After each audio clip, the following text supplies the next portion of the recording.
पढ़ाई के साथ साथ हमें अपना ख्याल रखना भी बहुत ज़रूरी होता है, चाहे वो मेंटली हो या फिजिकली। बिकॉज जब आप मेंटली और फिजिकली अच्छे से रहोगे तो स्टडी भी अच्छी होगी। मेंटली सही रहने के लिए मेडिटेशन कर सकते हैं और आप लोग, और फिजिकली सही करने के लिए डाइट और बॉडी पे ध्यान देना चाहिए। अभी इस मौसम में स्किन बहुत ड्राई हो रही है, तो मैंने बेसिक स्किन केयर किया।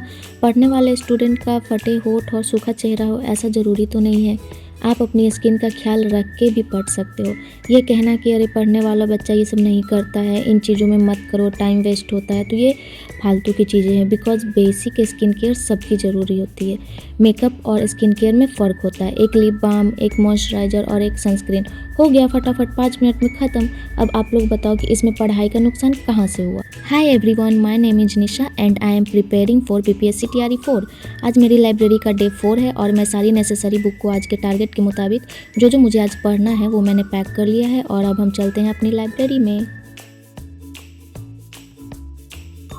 सबसे पहले मैंने बनाया अपना टू डू लिस्ट कि आज क्या क्या पढ़ना है। और सबसे पहले हम आज करेंगे ग्रामर में एडजेक्टिव, फिर लिटरेचर में मिडिल एज पीरियड, और जीके जीएस में ऑल टाइम दानिश सर का एक लेक्चर और पीवाईक्यू बुक के क्वेश्चन। तो चलिए शुरू करते हैं। अभी वैकेंसी आई नहीं है, लेकिन गवर्नमेंट का भरोसा नहीं है कि वो कभी भी कुछ भी कर सकती है। इसीलिए मैंने टारगेट लिया है कि 2 मंथ में यानी फ़ेब और मार्च में कम से कम अपना ओवरऑल पूरा सिलेबस एक बार कर लूँ, ताकि मुझे आइडिया लग जाए कि क्या क्या और कितना पढ़ना है। उसके बाद रिवीजन फेज में फिर सबको सही से रिवाइज कर पाऊँगी।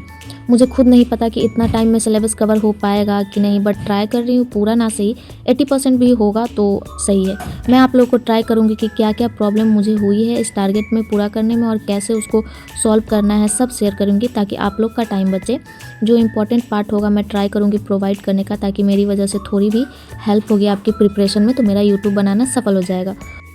जब मैंने स्टार्ट किया था सिलेबस देखना कि हाँ कौन सा पोर्शन कहाँ से कंप्लीट करना है, तो मुझे थोड़ी सी प्रॉब्लम हुई थी सच में, क्योंकि ग्रामर का तो मुझे ऐसे पता था पहले से कि हाँ ग्रामर में क्या क्या पढ़ना है, बट लिटरेचर का जो पार्ट है वो मेरे लिए बिल्कुल नया था, क्योंकि मुझे नहीं पता था कि लिटरेचर में कैसे कहाँ से क्वेश्चन पूछे गए हैं और क्या क्या पढ़ना है। और मैंने बैच लेके रखा है तो उसमें पढ़ा रहे हैं सर, बट मुझे उतना बेसिक, क्योंकि मुझे बेसिक भी नहीं पता लिटरेचर का, तो उसमें मुझे प्रॉब्लम होती है लिटरेचर की। तो मैंने बहुत टाइम दिया यूट्यूब पे, बहुत कुछ सर्च करने के बाद फाइनली मुझे 1-2 सोर्स मिले जिससे बहुत ईजिली वे में आपको कम से कम लिटरेचर का बेसिक समझ में आ जाएगा, जिससे आपको बाकी जो डिटेल में आप पढ़ेंगे तो आपको अच्छे से समझ में आएगा। तो मैं आपको अगर अगला वीडियो मैं बनाऊंगी तो उसमें वो बता दूंगी कि वो बेसिक लिटरेचर आपको कहाँ से करना है और कैसे करना है। क्योंकि ग्रामर तो सब बचपन से पढ़ते आ रहे हैं, थोड़ा बहुत सबको पढ़ाया गया है और सबको आता भी है, लेकिन मेन प्रॉब्लम जो है वो लिटरेचर का है। और लिटरेचर का हमारे 6 to 8 में कम से कम 35 क्वेश्चन, 35 से 40 क्वेश्चन रहेंगे,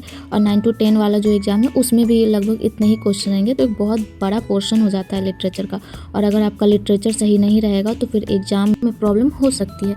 तो अगर मेरा वीडियो ऐसे किसी स्टूडेंट के पास जा रहा है जिन्होंने पहले से सिलेबस कंप्लीट कर लिया है और वो मुझे कोई सजेशन दे सकते हैं, या फिर मेरे वीडियो के थ्रू किसी को कोई सजेशन चाहिए, तो प्लीज़ मेरी रिक्वेस्ट है कि आप मेरे कमेंट में मुझे बता सकते हैं, क्योंकि मुझे भी अभी पूरी तरह से सिलेबस नहीं पता है।